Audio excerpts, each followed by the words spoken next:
Hey, what's up, everyone? There's been a lot of fusion about the combination of Vengeant Cascade using Pierce and Sniper's Mark in addition to that. And I'm not surprised why. The interaction with all that is a bit complex. I actually had to do a lot of testing, and you have to do a lot of POBing as well to try to understand some of the nuance there. Not to mention it gets additionally more complicated if you're using something like Farshot and or Point Blank and or as well additional Manaforged Arrow setup. The short of it, if you just want to shortcut this, is it entirely depends on your playstyle. It depends on your setup.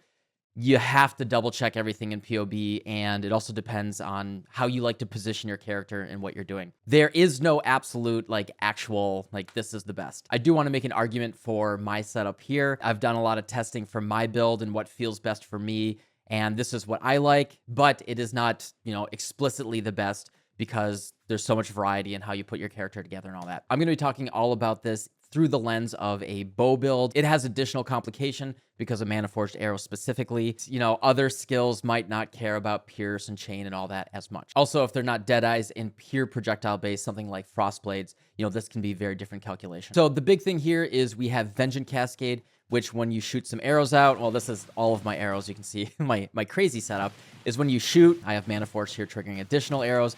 The arrows will travel to the end of a certain predetermined distance or until they have finished doing all of their stuff, pierce, chain, split, fork, whatever, and then they will return at the end. In this situation, if the arrow hits nothing, if it either hits a wall or nothing after traveling a certain distance, it will return no matter what. This is a change that they made this patch. Previously with Vengeant Cascade, unless it hit an enemy and exhausted all of its, stuff that it was going to do, or if you had enough projectile speed where it'd get to the end of its flight, that's the only way that it would ever return. But now, as you can see in the patch notes for 3.21, I'm just going to gloss over this really quickly. They simplified returning.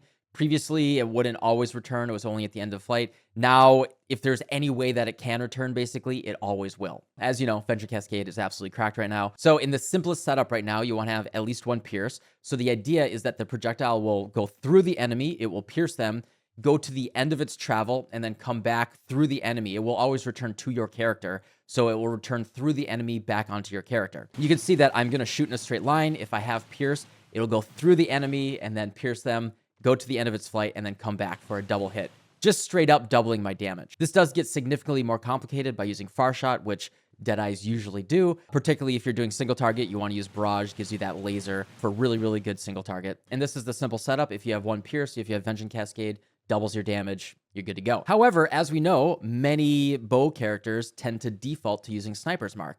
Now, what Sniper's Mark does is projectiles that hit the cursed enemy split towards 4 additional targets. The main reason that you use this in single target is the 40% increased damage taken. Many bow builds may not have a large more damage taken multiplier. If you didn't know, more damage taken is a single additive multiplier, just like increased damage, but it's its own more multiplier. And usually bow builds don't have too much of that. Maybe you'll have Intimidate, maybe you'll have a little bit of Shock, maybe you'll have a Bottled Faith. Often you're not stacking a lot like a Wither build, so 40% increased damage ends up being quite a bit of damage for your character. But what it does is split will override your pierce. It goes split, pierce, fork, chain, and then at the very end return. It's queued up for your projectile. As long as that is on the queue, that's what it's going to do as it hits additional targets. So when you hit an enemy with Sniper's Mark, even if you have +1 pierce, instead it will split the projectiles, and those projectiles will return, but they only return to where your character is. So instead of piercing straight out and straight back in, now it will split into 4 projectiles, and then all those projectiles will go back to where your character is. So to demonstrate what this looks like is if we shoot our arrows at the enemy, then it will split off, and then the returning projectiles will go to our character. And unless everything is lined up perfectly, these projectiles may fly out too far and then return up here, right? The ones that come out.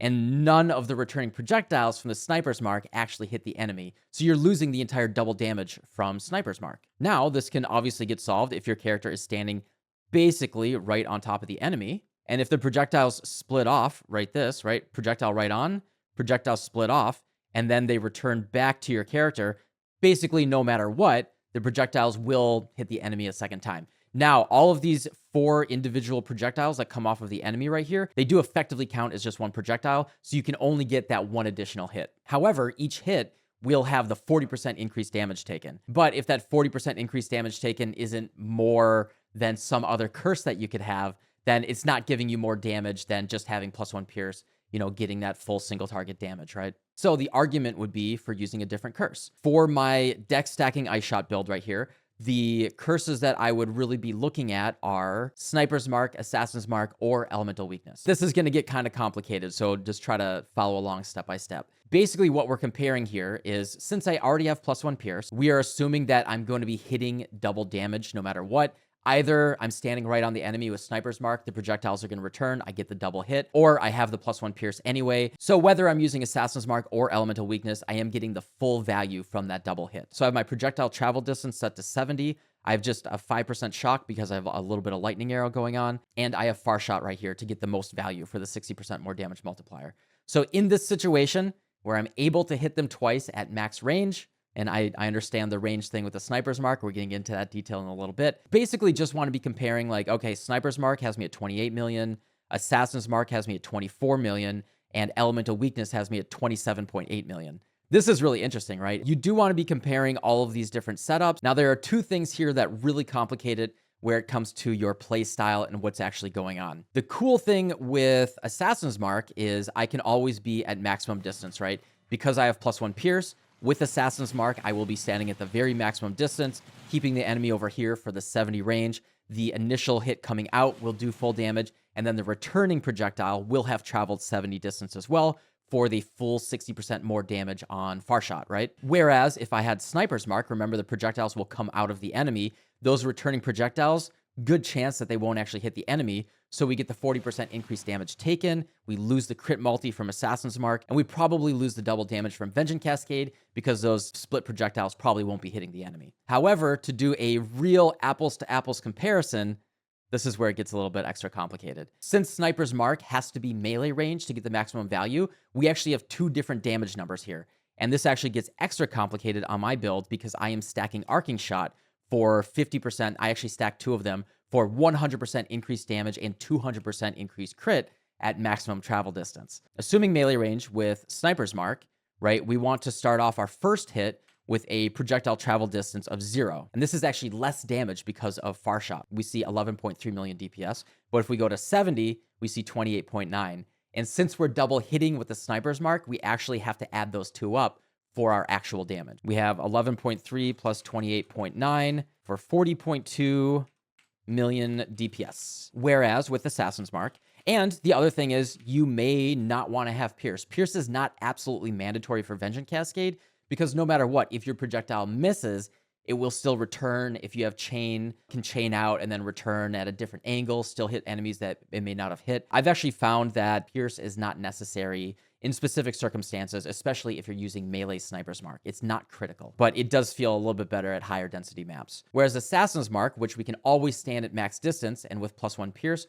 we get the double hit at the max distance range, assuming we're standing in the right place. We can look at both of those at max range. The Assassin's Mark right here, we're looking at 24.6 times 2 for 49.2 million DPS.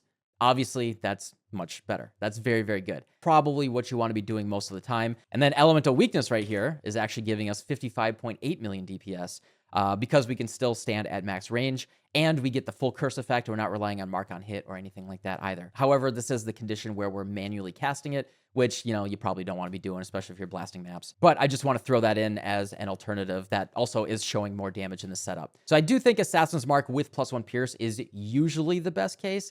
However, it gets a little bit more complicated with Manaforged Arrows right here. Now, depending proportionally on how much damage you're expected to get from Manaforged Arrow right here, you may want to stand melee range. You may want to stand melee range to ensure you're getting that double hit DPS. Now, depending on your character, depending on your play style, how squishy you are, or whatever, depending on whether you're using far shot or not, this could 100% vary. What you really want to take into account is realistically look at where your character is standing and how much single target that you're getting, ensuring that you're always hitting that primary target with your Manaforged Arrows especially, right? So for example, if I turn off my primary skill here and I'm looking at just my Manaforged setup, which I want to turn on these guys as well, we can see that my Manaforged setup is 4.2 million DPS at max range. And that's just assuming one hit. So doubling that, my Manaforged Arrow by itself is about 8.7 million DPS. However, it's kind of unreliable if there's ads, if I'm not perfectly aiming. Sometimes the Manaforged won't be reliably hitting that single target. So maybe only 50% of the time they're hitting. Maybe only 50% of those arrows are actually targeting the target that I want to go for. For example, if you're fighting Uber Elder, especially, you want to get one of them down, one of them's in the ad phase, etc. Your Manaforged might not be doing all the work unless you're melee range. So in that case, what you'd want to do, right, if you have a build that has far shot and arcing shots and stuff like that, is you want to be looking at your 0 projectile travel distance. So that is 1.7 million DPS, plus my max projectile travel distance at 4.3 million DPS. So we have this interesting situation, right, where at the max range, assuming all of the Manaforged arrows happen to target the one target I'm going for, I have 8.6 million DPS. However, at melee range, which I'm basically guaranteed that those arrows are going to hit the guy that I'm standing inside, then we're looking at 6 million DPS because we have 1.7 million at the 0 distance and then 4.3 million at the 70 distance when they have returned from Vengeant Cascade. So right off the bat, if you're bossing, if you want to set it up perfectly, you're probably going to be leaning towards Assassin's Mark or Elemental Weakness,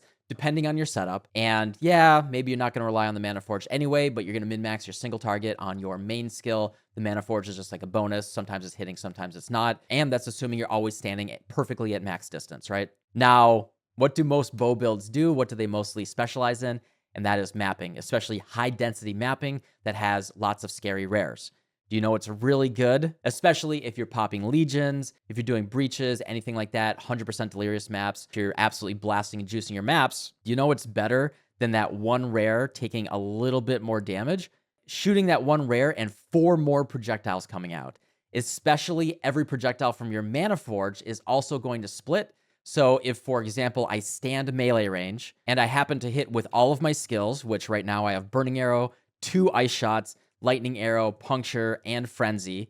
That's 6 times 4 is 24 more arrows on the screen if I hit a rare that has Sniper's Mark on it. And then those arrows that come out then get the value of my Pierce, Chain, Fork, whatever. So for me, unless you absolutely need to min-max your single target, if you're feeling really, really bad while you're bossing, or, if you want to swap something in while bossing, stand max distance, consider, having a white socket or something, swapping in Assassin's Mark or Elemental Weakness, just do that. I really want to make a strong argument for many, many more arrows on the screen that are all piercing and chaining, causing more explosions.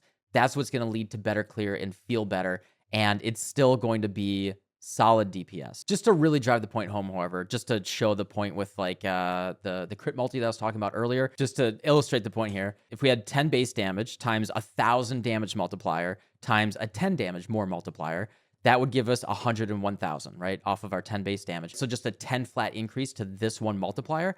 However, if we go 10 times just 1,000 and we get 10 flat on this multiplier, this actually goes up to 200,000. That's the big difference is, especially if we're looking at flat increases, it's all about the percentage increase of the individual more multipliers on your build. And that's how you're going to scale damage more effectively. So if you remember in the previous math that we did here, I was getting noticeably more damage off of Assassin's Mark. But look at this. By giving myself a very large number, just 300 crit multi on my build, which a crazy number, puts me at 765 crit multi. But this shows the proportional change, right? The primary thing that you get out of Assassin's Mark here is that 49 crit multi. But if I already have 765, look at what this does. This brings me from 5.6 million DPS to 6.4. If you look at the full DPS down here. But with Sniper's Mark, this brings me from 5.6 to 7.6. Because the proportional crit multi on Assassin's Mark is so little, it's only go from 765 to 803, a very small percentage increase. The increase on the more damage taken multiplier from Sniper's Mark is proportionally significantly more damage on the build. And I think that that's really the calculation that you should be making. Go in POB and just double check. Definitely where you're standing, if you're max distance and you want to get the full value of far shot, Sniper's Mark's really uncomfortable. You're not caring about getting that full Manaforged value. Assassin's Mark may be the best, but maybe Elemental Weakness is actually even better if you already have a lot of crit multi and you have it stacked on a lot of jewels. Anyway, at the end of the day, your build is probably so cracked and so insane because bow builds are so nuts right now. Doesn't really matter. But I think it's really important to understand these things, understand how to scale damage in the build and what actually matters. You know, someone may have a build that looks similar to yours, but it might be just different enough, or they might just have a different playstyle where maybe they're standing melee range because they want all of the Manaforged arrows to hit, or maybe someone is using barrage support here and they're max distance. You know, maybe they're better off with a different curse than how you play. Always be very conscious of how you're playing your build versus what people are recommending. Always make the decision for yourself and, you know, trust but verify versus how you like to play. Anyway, that's it for me today. Thanks for watching. Later on the stream, we're going to be casting the 3rd race qualifiers, which I'm really excited about. So join me on stream if you want to check that out. And yeah, thanks for watching. See y'all soon. Goodbye.